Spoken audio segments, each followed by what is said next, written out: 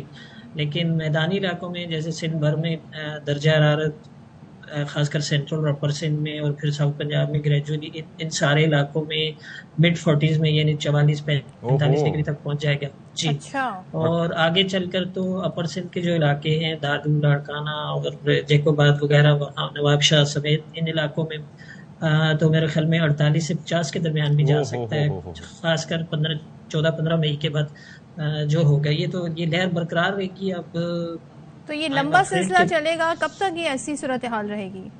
جی دیکھیں نا، مئی اور جون تو دونوں گرم ترین مہینے ہوتے ہیں سارے ہی میدانی علاقوں کے لیے، اور خاص کر سندھ کے لیے تو بہت زیادہ شدید گرمی پڑتی ہے. یعنی وہاں کے درجہ حرارت جو ایوریجز ہوتے ہیں وہی 42 43 اس رینج کے ہوتے ہیں، تو ظاہر ہے اس سے 4-5 ڈگری نارمل سے اوپر جا رہا ہوتا ہے. کراچی میں بھی اگلے 3-4 دن جو ہیں وہی 36 سے 38 کے درمیان رہے گا ٹمپریچر، لیکن چونکہ یہاں نمی بہت زیادہ ہوتی ہے، آپ نے محسوس کیا ہوگا آج کل ایوریج جو ہوا میں نمی کے تناسب ہوتا ہے دن بھر وہ 50 سے 60 کے درمیان چل رہا ہوتا ہے، تو اس وجہ سے فیل لائک والا فیکٹر بہت زیادہ ہو جاتا ہے، یعنی ہیٹ انڈیکس بڑھ جاتا ہے. تو اگلے چند دن 3 سے 4 دن اسی رینج میں، یعنی 36 سے 38 کی رینج میں، لیکن اس کے ساتھ 50% یا 55% ہیومیڈیٹی جو ہوتی ہے وہ پھر ظاہر ہے اس کو. تو اب کیا کریں اس صورتحال میں، مطلب کب تک بہتری کی امید ہے؟ بس یہ تو اصل میں یہ فیس اسی طرح ہی کرنا پڑے گا. مئی کے جتنے دن ہیں زیادہ تر اس میں کچھ خاص کر شمالی علاقہ جات کو چھوڑ کر باقی ایریاز میں تو کوئی ایسا ویدر آنے کا کوئی ایسا امکان نہیں ہے. اور بالکل کے پی کے جو شمالی علاقے ہیں، کشمیر اور گلگت بلتستان، وہاں پر ہلکی پھلکی بارش میرے خیال میں 12 یا 13 کے بعد کچھ امکان ہوگا. تو otherwise mainly dry whether he ہے اگلے 2 ہفتے کم از کم ملک کے بیشتر حصوں میں، تو اس میں پھر گرمی کا راج ہی رہ گیا. جی گرمی کا راج، اسے راج کہتے ہیں؟ راج اسے ہی کہتے ہیں. یہ راج ہے، ہماری تو ایسی کی تیسی ہو جانی ہے. جگہ راج کہہ رہے ہیں کہ یہ تو اس کو جگہ راج کہتے ہیں. یہ کیسا راج ہے؟ جی راج ہی ہوتا ہے جہاں پر کسی کی سنی نہیں جاتی. ہاں ایک ہو سکتا ہے کہ ہم کوئی اس طرح سے کوئی ڈکلیئر کر دیں کراچی کو پہاڑی علاقہ، ہم کہیں ہم نہیں ہے یہ میدانی علاقہ، تو ہم موسم کو فول کرنے کی کوشش کریں، مے بی گیس لائٹ کرنے کی کوشش کریں. تھینک یو سو مچ سردار آصف. استغفر اللہ استغفر اللہ. مطلب سردار صاحب ہمارے تیسرے اینکر ہیں، آپ نے ان کا نام ہی چینج کر دیا. میں مذمت کرتا ہوں اس میں. تو بہرحال بات یہ ہے کہ موسم کے اثرات دیکھیں آپ ہماری صحت پر بھی فالسے کا جوس پینے کے باوجود پڑ رہے ہیں. اچھا فالسے کا جوس اس لیے بھی پیے کہ گرمی ہے، تو گرمی کی حدت کو کم کرنے کی. آپ مجھ پہ ڈائریکٹ بات نہ لے کر آئے، میں نے کیا مینشن کر دیا؟ ورنہ اور زیادہ نہ پیے ورنہ بندہ زیادہ ٹھنڈا ہو جاتا ہے. میں نے آپ سے پوچھا آپ کیا بریک فاسٹ کر کے. اچھا بہرحال بات یہ کر لیتے ہیں کہ بھائی احتیاط کریں، آپ نے آگاہی دینی، بہت زیادہ احتیاط کریں. جھکتے نا ہمارے جو بات یہ ہے کہ موسم شدت زیادہ بڑھ جائے تو ہیٹ سٹروک کا بھی خدشہ ہوتا ہے. ہیٹ سٹروک میں آپ نے اپنے آپ کو، ایک تو یہ ہے کہ کوئی مذائقہ نہیں ہے بھائی، دنیا کے دیگر جو ترقی یافتہ ممالک ہیں یا ترقی پذیر بھی ممالک ہیں، جب لوگ باہر نکلتے ہیں تو سر پہ چھتری وغیرہ لے کے، کوئی چھاتا لے کے نکلیں، سر کور کر کے نکلیں، آنکھوں کو ڈھانپ کے نکلیں، کیونکہ الٹرا وائلٹ ریز بھی جو ہیں وہ خطرناک ہوتی ہیں. آپ نے بہت اچھا پوائنٹ ہے، لیکن ہمارے یہاں لوگ مذاق اڑاتے ہیں. نہیں اڑانا چاہیے. چھتری لے کے نہیں، آنیسٹلی اسپیکنگ آپ احتیاط کریں، پانی کی بوتل اپنے ساتھ رکھیں. اچھا یا پھر جو ORS ہوتا ہے اس طرح کی، تاکہ آپ کے، کیونکہ جتنا آپ گرمی میں نکلیں گے آپ کے نمکیات جسم سے زیادہ خارج ہوں گے اور اس کے پسینے کی صورت میں، تو ایسے میں اگر ORS آپ کے پاس ہوگا یا کوئی ایسے لکوڈ یا جوسز وغیرہ ہوں گے تو آپ کی صحت بحال رہے گی. اور جیسے ہی گرمی زیادہ فیل ہو تو کسی سایہ دار جگہ میں تھوڑی دیر کھڑے ہو جائیں. Try to wear loose fitting cloth, جو ذرا سے بالکل ہی ایسے کپڑے نہ پہنے، یا ایسے بریتھیبل آپ کا فیبرک ہو، جیسے کہ خواتین تو لان اکثر پہنتی ہیں، آئی ڈونٹ نو مرد حضرات کاٹن پہنتے ہیں کیا پہنتے ہیں، اس طرح کا فیبرک یوز کریں کیونکہ وہ جذب نہیں کرتا پھر آپ کے پسینے کو. تو یہ تمام تر صورتحال ہے. فالسے کی بات ایک بار پھر کر لیتے ہیں کیونکہ فالسوں کا سیزن ان ہے اور بڑے مزے کے کھٹے میٹھے فالسے ہوتے ہیں. یہ شہر میں کراچی کی بات کریں، جگہ جگہ مختلف آپ کو یہ ٹھیلوں پر نظر بھی آ رہے ہوں گے. کوئی سٹالز پر شربت بیچ رہا ہے تو کوئی فالسے بیچ رہا ہے، اس پہ کوئی چاٹ مسالہ ڈال کے بھی دے دیتا ہے، وہ بھی بڑے مزے کے لگتے ہیں. تو جوڑیا بازار کا کھٹا میٹھا فالسے کا شربت گرمی کا بہترین توڑ ہونے کے ساتھ شہریوں کے لیے پسندیدہ مشروب بھی ہے. اور اس حوالے سے کون بتا رہے ہیں ہمیں؟ روبینہ کو لاسٹ ٹائم بھی ہم نے کہا تھا کہ وہ مزے کے کھانے کھاتی ہیں، تو آج بھی شربت پیا ہے انہوں نے اکیلے. بس ایسے ہی ہوتا ہے یہاں پر، جس کو موقع لگتا ہے وہ کرتا ہے. لیکن ایک چیز یہ ہے میرے بھائیوں، میری بہنوں، میرے دوستوں، بزرگوں، آپ لوگوں نے یہ خیال کرنا ہے کہ جس جگہ پہ آپ جا کے ایسے مشروبات پیتے ہیں تو وہاں پر تھوڑا سا احتیاط آپ نے کرنی ہے کہ صفائی ستھرائی کا وہاں پر آپ دیکھیں کہ اگر پراپر ان کا انتظام ہے, جو برتن استعمال ہو رہے ہیں وہ صحیح طریقے سے دھوئے جا رہے ہیں, یا پھر زیادہ بہتر یہ ہوگا کہ آپ جو ڈسپوزیبل گلاس ہیں وہ استعمال کریں, پلیٹس استعمال کریں, ورنہ یہ جگہیں جو ہوتی ہیں وہاں سے ہیپیٹائٹس پھیلنے کے بہت زیادہ چانسز ہوتے ہیں. تو احتیاط اس صورت میں واحد علاج ہے. بالکل زبردست, کیا اچھی بات کہی ہے اشفاق نے. اسی بات پہ بنتا ہے بریک کے بعد واپس آتے ہیں.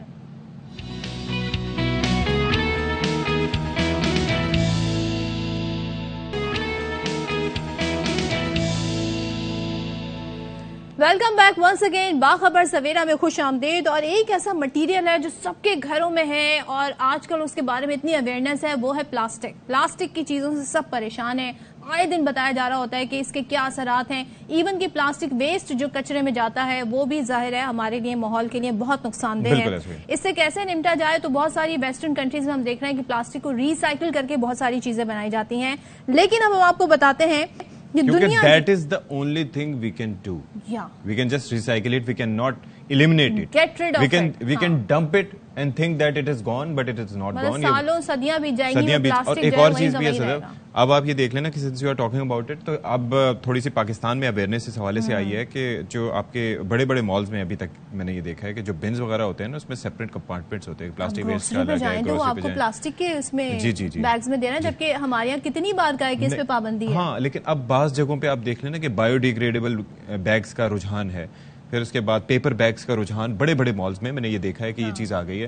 اور بڑے زہر لگتے ہیں وہ لوگ جب کہتے ہیں کہ آپ یہ خرید لیں 40-50 روپے میں, آپ کو شاپنگ بیگ چاہیے, اس کے وہ 80 روپے پتہ نہیں 100 روپے کاٹ لیتے ہیں. اب آ جائیں اس پہ ریسائکلیبل. اچھا جی, اس مسئلے پہ قابو پانے کے لیے ہمارے ساتھ جو خاتون موجود ہیں انہوں نے بڑی زبردست ایجاد کی اور کہتے ہیں ضرورت ایجاد کی ماں ہے. تو نام ہے ماجدہ محمد. انہوں نے اس بڑے مسئلے سے مؤثر طریقے سے نمٹنے کے لیے حل نکالا ہے اور اب وہ اس کچرے کو ٹھکانے لگا رہی ہیں, یعنی کہ اس سے ماحول بھی بچ جائے گا. ہو کیا رہا ہے, انہوں نے ایک سستا گھر تعمیر کرنے کا طریقہ متعارف کرا دیا ہے, طرز تعمیر کا نیا طریقہ. ماجدہ صاحبہ نے پلاسٹک کے کچرے کو ریسائکل کر کے اینٹوں کی شکل میں ڈھال دیا ہے اور ماجدہ نے اپنے ہسبینڈ کی مدد سے یہ سٹارٹ اپ قائم کیا جس کا مقصد کچرے کو ریسائکل کرنا اور تعمیرات کے شعبے میں ایک جدت لانا. اچھا جی, یہ سلسلہ شروع کب ہوا تھا؟ یہ شی از اے ہاؤس وائف, لیکن کووڈ کے دنوں میں انہوں نے یہ سلسلہ شروع کیا اور وہ بتاتی ہیں کہ ان کے شوہر جو ہیں وہ کیمیکل انجینئر ہیں, تو ساتھ مل کے انہوں نے یہ ایک سلسلہ شروع کیا اور بڑا مفید ہے. یہ جو ایک ریسائکلیبل جو ایک بلاک ہے, اس کو بلاک ہی کہیں گے بیسکلی, ہالو بلاک ہے, اور اس کے اندر جو کیپیسٹی ہے کہ یہ جو ہے وہ ساؤنڈ پروفنگ کی بھی اس کے اندر صلاحیت ہے. تو ہمارے ساتھ موجود ہیں ماجدہ محمد اسٹوڈیوز میں, ان سے بات کر لیتے ہیں. بہت شکریہ ماجدہ فار بینگ ود اس.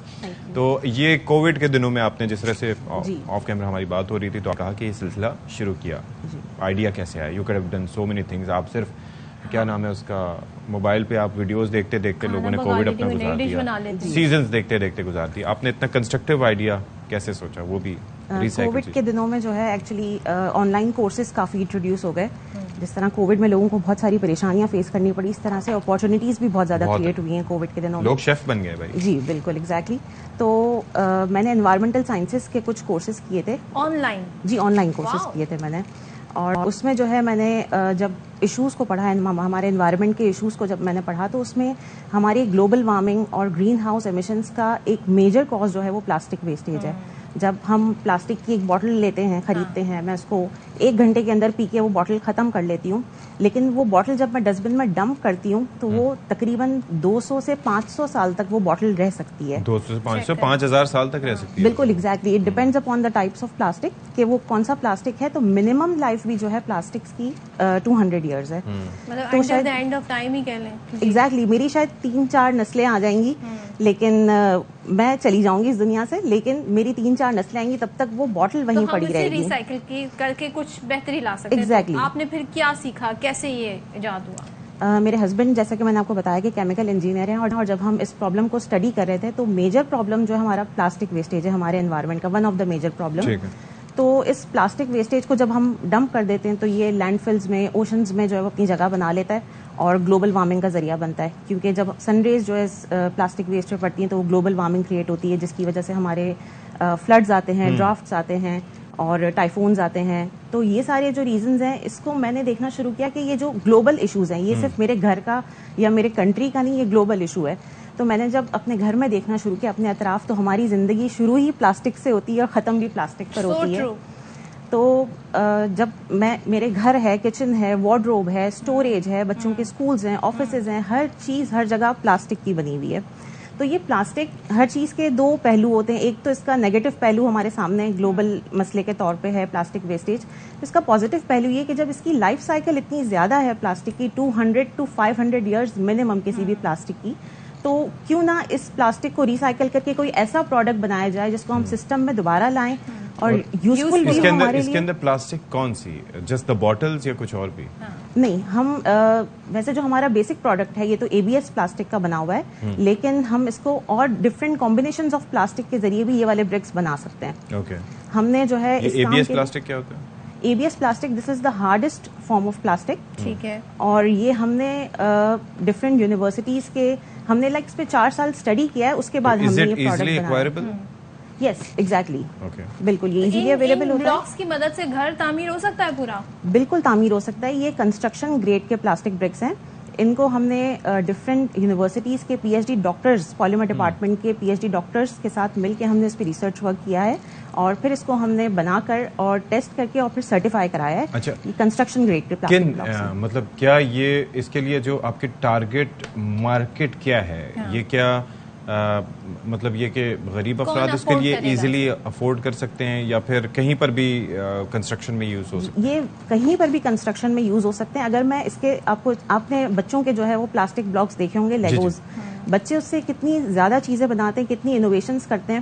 آپ خود سوچیں اگر ان پلاسٹک بلاکس سے ہم وہی چیزیں بنائیں اور پھر ہم اس کو پریکٹیکلی یوز کر سکیں.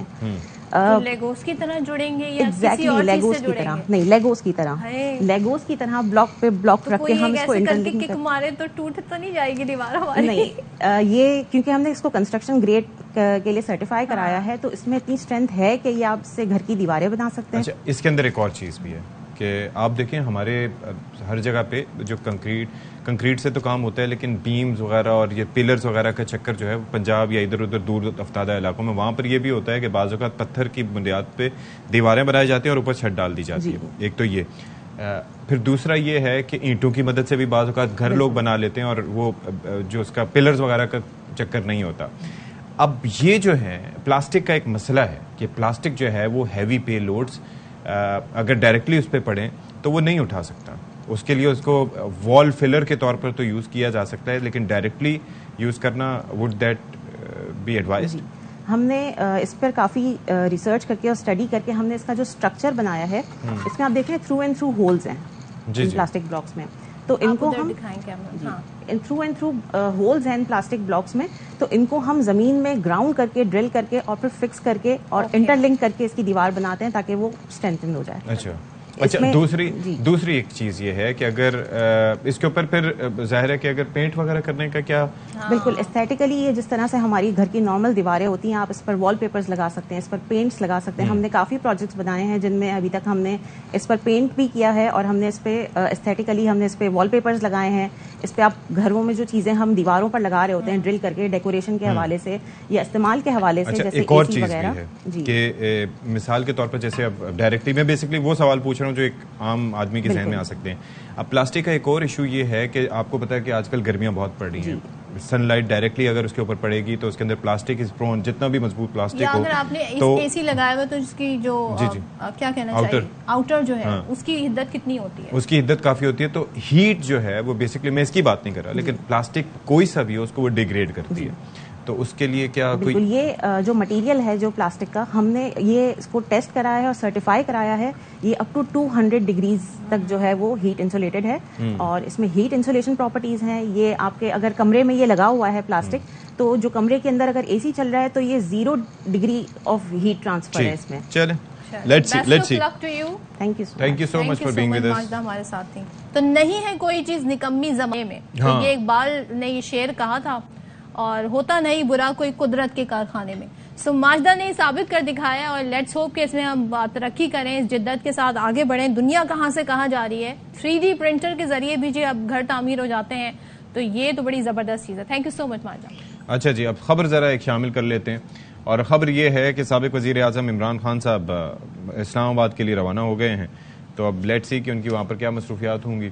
تو یہ آپ کو ہم بتائیں کہ یہ خبر ابھی تک ہمارے تک پہنچی ہے کہ عمران خان صاحب اسلام آباد کے لیے روانہ ہو گئے ہیں. اچھا، تو خان صاحب جو ہیں وہ اسلام آباد کے لیے نکلے ہیں، اور یہ اس حوالے سے جیسے اپڈیٹس آتی جائیں گی ہم آپ کے ساتھ شیئر کرتے رہیں گے. اب جی آپ کو بتاتے ہیں خبر.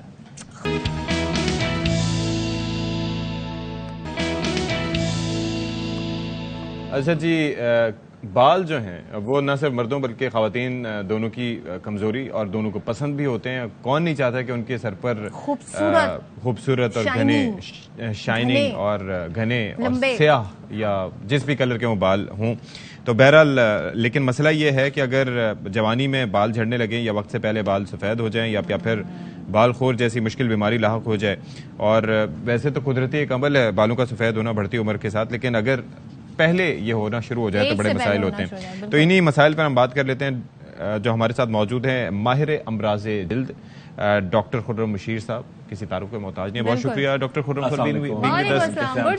Good morning. آپ کا شو اتنا زبردست وائبرنٹ، میں بڑا خوش ہوں کہ آج ہمارے دونوں گیسٹ، مطلب جو آپ کا جو گیسٹ ہے آپ کے ہوتے ہیں دونوں جو ہوسٹ ہیں وہ ان کو ایسی اتنی نالج ہے. میں نے کہا کہ ہمارے دونوں گیسٹ، ہمارے جو دونوں ہوسٹ ہیں ان کو اتنی نالج ہے کہ مجھے پتہ ہے کیا کرنا ہے. آپ نے ہمیں کرنا ہے شکریہ اور ہم اٹھ کے چلے. اچھا اب ذرا بتائیں یہ جو بالوں کا ایک تو سفید ہونا ہوتا کیوں ہے بھائی؟ ایسا نہیں ہو سکتا کہ نہ ہی ہو. 9th کلاس کے 8th کلاس کے بچوں کے بال وائٹ ہو رہے ہیں. ایک تو بیٹھے ہوئے بچے نا ہر وقت وہ ہاتھ میں ٹیبز ہوتی ہیں، ٹھیک ہے، وہ بیٹھے ہوئے ہیں. اور سیکنڈ چیز یہ کہ ان کی میں نے ایک بچے کی امی سے پوچھا کہ بھئی گیمز وغیرہ نہیں کھیلتا ہے، اس کو ذرا ایکٹیو کرے. نہیں سارا دن گیمز کھیلتا ہے. ارے بھائی وہ اس پہ نہیں کھیلنا ہے، ٹھیک ہے، ایکٹیویٹی جتنی ہوگی آپ کا خون کا دوران بڑھے گا، ٹھیک ہے. اچھا سیکنڈ چیز، ہر وقت برگر اور وہ رات کو وہ ایک گینڈا پہ فون کیا، ٹھیک ہے، اور وہ منگا کے ہر وقت بچے کھائے چلے جا رہے ہیں، ٹھیک ہے. اتنا جنک کھا رہے ہیں، آپ کو وٹامنس تو مل نہیں رہی، معدنیات نہیں ہے، پراپر سلیپ نہیں ہے، ڈیوریشن صحیح نہیں ہے. سیکنڈ چیز بڑی امپورٹنٹ ہے، روز شیمپو ہو رہے ہیں، تیز والے شیمپو، جتنا جھاگ بنے گا اتنا مزہ آئے گا. تیز شیمپو نہیں کر رہے ہیں، بالکل کر رہے ہیں، مگر دیکھیے ایسا شیمپو لیں گے سلفیٹ فری ہو، ٹھیک ہے، سلفیٹ فری ہو نا. آپ وہ جھاگ والے شیمپو روزانہ کریں، ٹھیک ہے، تیز خوشبو والے. اچھا، اور لڑکیوں کا ایک بڑا ایشو ہو گیا کہ وہ ریبانڈنگ وغیرہ کا کریز ہو گیا ہے، ٹھیک ہے. دیکھیے وہ اچھی چیز ہے مگر ایک حد تک ہونا چاہیے نا. اور لڑکے بھی بیچارے اتنے سارے جیل تو چلے صحیح ہے، ریبانڈنگ ان کو. ریبانڈنگ کیا ہوتی ہے؟ آپ بالکل بال اسٹریٹ تھوڑے بڑے کر کے اور اسٹریٹنگ کراتے ہیں، آپ بانڈ توڑ دیتے ہیں بال کا. اچھا، اور وہ ایک طریقے سے کلنگ ہوتا ہے. میرے بال ویوی ہیں تو میں جا کے اسٹریٹ کرا لوں، تو وہ 6 منتھ کے لیے اسٹریٹ رہیں، مگر وہ اچھا نہیں لگے گا. آپ کا ایک نیچرل اس کے اندر ایک جان ہے نا، وہ جان نکل جائے گی بالوں کو. آسان ہو جائے گی نا، یہ بھی تو سوچتی ہیں لڑکیاں. ہاں یہ دوسرا ایک اور یہ کہ یہ جو اسٹریٹنرز وغیرہ یوز کرتے ہیں تو ایسا دھواں اس میں سے اٹھ رہا ہوتا ہے اگر سیرم نہ بھی لگا ہو تو وہ کیا وجہ ہوتی ہے؟ بالکل دیکھیے سب سے بڑی بات ہے وہ تو برن کرتا ہے نا ایک طریقے سے، آپ کو بالکل آپ کو ڈیمیج کرتا ہے. بال بنے ہوئے ہیں ایک طریقے سے پروٹین سے، کیراٹن سے، آپ اس کو ڈیمیج کرتے ہیں. آپ بالکل اس کا مقصد یہ ہوا کہ بظاہر اگر پن پوائنٹ بات کریں تو کوئی ملٹیپل ریزنز ہو سکتی ہیں، سرکمسٹینشل ریزنز ہو سکتی ہیں، لیکن کوئی ایک واحد ریزن ابھی سائنس نے نہیں پتہ چلا کہ کیا وجہ ہے اس کی. نہیں، مگر دیکھیے جیسا دیکھیے ایک بڑی امپورٹنٹ بات یہ کہ اگر آپ کی ڈائٹ اچھی ہے، ٹھیک ہے، روٹین اچھا ہے، ٹھیک ہے، آپ اسٹریس فری، مطلب یہ نہیں کہ اسٹریس نہیں لیتے، تھوڑا بہت اسٹریس اپنی جگہ، خوراک اچھی ہے، ایکسرسائز کرتے ہیں، نیچرل لائف آپ گزارتے ہیں جتنے حد تک. اچھا اب ہم وی آر ویری انٹرسٹڈ، بالکل جی بالکل آپ سولوشن کے لیے لے کر آ رہے ہیں، اور میں بڑا ہی اچھا ہربل سولوشن ہے. اور آپ دیکھیے لوگ استعمال، اچھا ہمارے یہاں تیل لگانے کا ٹرینڈ نہیں ہے، ٹھیک ہے. اچھا میں بڑا زبردست ایک تیل بتا رہا ہوں اور ہم گفٹ بھی کرتے رہیں گے ARY کے پلیٹ فارم سے. دیکھیے اچھا دیکھیے بالکل آپ یہ لے کے جائیے گا، ٹھیک ہے. اچھا دیکھیے اس کے اندر کیا ہے، یہ 3 تیل ہیں، ایک آملے کا تیل ہے، میٹھے بادام کا تیل ہے اور زیتون کا تیل ہے. ان تیلوں کے اندر 5 چیزیں ہیں، ٹھیک ہے. بادام کی کھلی، رتن جو، اجوائن، ملیٹھی، اور اس کے اندر ہے بادام کی پھوک جو کہلاتی ہے نا اوپر سے اس کا. اور یہ تمام چیزیں آپ نے مکس کی، اور یہ دیکھیے گلاس دیکھیں گے، اور میتھی دانہ دیکھیے، ٹھیک ہے. اچھا یہ تمام چیزیں اور اس کے اندر ایڈ ہوا ہے جی زیادہ کوانٹٹی میں سیلیسلک ایسڈ جو کہ آپ کے بالوں کو جان دیتا ہے. میں تھوڑی سی ایک بنا کے آپ کو دکھاتا ہوں. اگر آپ یہ ٹرائس ویک استعمال کریں اچھی طرح، ایک تو جہاں پہ بال آپ کے غائب ہو رہے ہیں بال خورا، پھل بیری سے اگر بال سفید ہو رہے ہیں تو ٹھیک ہے، اور تھرڈ آپ کے بالوں کو گھنا کرنے کے لیے آپ نے تھوڑا سا تیل لیا، ٹھیک ہے.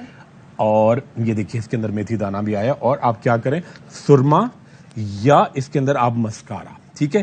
اچھا مسکارا سرما یہ ایک بڑے اریٹنٹ ہے, یہ گنجےپن میں بھی کام آتے ہیں, بالوں کو بڑا, بالکل ہم لوگ سمجھتے ہیں کہ جی اچھا سرما تو سمجھتے ہیں کہ ہارمفل ہوگا, بالکل نہیں, بالوں میں لگانا چاہیے. آپ اگر سرما, جہاں سرمے کی مالش کرتے ہیں تیل کے ساتھ, تو جہاں گنجا پن ہو رہا ہوتا ہے وہاں پہ آپ کے بال بہت تیزی سے آنا شروع ہو جاتے ہیں. ٹھیک ہے, مسکارا لے لیں یا سرما ہو تو زیادہ اچھا ہے, جو بھی اویلیبل ہو. ٹھیک ہے, آپ نے مکس کیا اور اس تیل کو مکسچر بنا کے, اور یہ جتنا بھی تیل ہوگا اس کو آپ نے ہیٹ اپ کیا تھوڑی دیر چولہے پہ. ٹھیک ہے, اور جب تھوڑا سا گرم ہو گیا روئی سے اچھی طرح پورے سر میں لگایا. اور کھانا بہت ضروری ہے, کوئی ایسی چیز ہو جو کہ خاص طور پہ بایوٹن, زنک, میگنیشیم اور جس کے اندر کیراٹن ہو, پروٹین.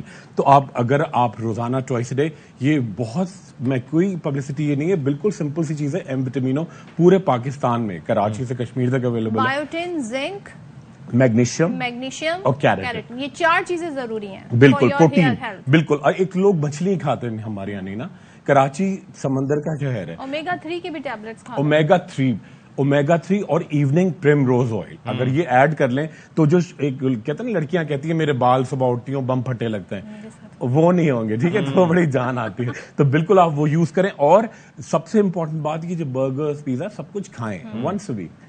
اگر آپ روزانہ روٹین بنا لیں گے. اور کالے والے ڈرنکس جو ہوتے ہیں, کالے کا مطلب کالے نہیں ہے, اورنج, گرین, یلو, جتنے ریڈ, وہ اگر آپ بہت یوز کرتے ہیں اس سے بہت. اچھا ڈاکٹر خرم, یہاں پر ہمارے ناظرین کے زور پہ ہم تھوڑا آپ کو روکیں گے یہاں پر, اور پھر بریک میں ہم کنٹینیو کریں گے انشاءاللہ. بریک میں بھی کنٹینیو کریں گے, بریک کے بعد بھی کنٹینیو.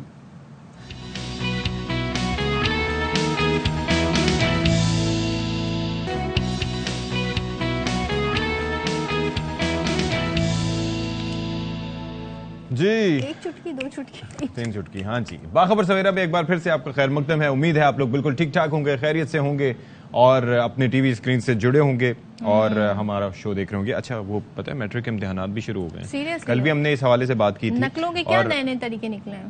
میں نے بات کی تھی, وہ کچھ اتنا نہیں ہے, وہ ابھی تک اسی پہ ریلائی کر رہے ہیں. وہ پاؤڈر کاپی, پتہ نہیں کون سی کاپی, چھوٹی سے چھوٹی کاپی, نہ جانے کیسے کاپی. اچھا میں یہ کہتا ہوں کہ وہ والدین بھی جا کے بھرپور وہ کہہ رہے تھے نا, ہمارے نمائندے ہمیں بتا رہے تھے کہ کس طریقے سے سارے مل کے یہ کام کروا رہے ہوتے ہیں. والدین بھی جا کے کہہ رہے ہوتے ہیں بچے کا خیال رکھنا, آپ ہمارا خیال رکھیں, ہم آپ کا خیال رکھیں گے. یو نو وٹ آئی مین. تو اس کے اندر وہ بھی ٹیچرز کے لیے اچھے اچھے کھانے بھی لے آتے ہیں. ہاں, طرح طرح کی ٹرکس ہوتی ہیں. اب تو ایزی لوڈ سے لے کے 10 چیزیں, کافی چیزیں ہو جاتی ہیں. یہ سبا والی بات آپ نے کیوں کر, سبا جو ایزی لوڈ کرواتی ہے, کیا اس کا تعلق AR وائی سے تو نہیں ہے؟ نہیں ہے, سیٹ کے کوئی.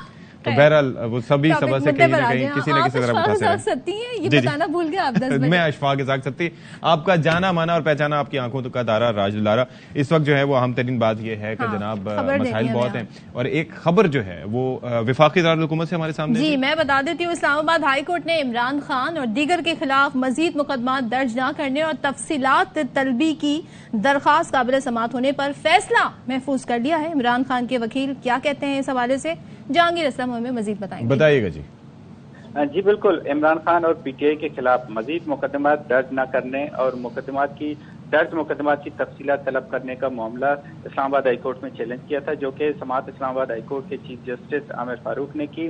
عمران خان کی جانب سے بیرسٹر سلمان صفدر عدالت میں پیش ہوئے تھے. سلمان صفدر نے عدالت کو بتایا کہ جی 127 ریکارڈ FIR عمران کے خلاف درج ہوئے ہیں, جس پر چیف جسٹس نے استفسار کیا کہ آپ پورے پاکستان کی نام لے رہے ہیں یا صرف اسلام آباد میں 127 کا آپ کہہ رہے ہیں, کیونکہ آپ نے 127 FIR کا معاملہ لاہور ہائی کورٹ میں بھی آپ ریلیف لینے گئے ہیں. چیف جسٹس نے کہا, اور چیف جسٹس نے یہ بتایا کہ جی ڈبلیکیشن نہیں کرنا چاہیے, اور یہ تاثر بھی نہیں جانا چاہیے کہ لاہور ہائی کورٹ یا اسلام آباد ہائی کورٹ اس حوالے سے کچھ نہیں کر رہا, اور جو لاہور ہائی کورٹ نے آرڈر کیا ہے اس حوالے سے وہی آرڈر جو ہے مناسب اس ہائی کورٹ. تو کاؤنسل کی جانب سے بتایا گیا کہ جب ایک معاملے میں لاہور ہائی کورٹ جا چکے ہیں تو پھر وہ اسلام آباد ہائی کورٹ انہی کیسز کو لے کے کیوں آ رہے ہیں؟ جی بالکل, چیف جسٹس نے یہی سوال کیا کہ آپ جو ہے انہی کیسز, کیونکہ دونوں ہائی کورٹ کے جو اختیارات ہیں وہ برابر ہیں, آرٹیکل 199 کے اختیارات ہیں,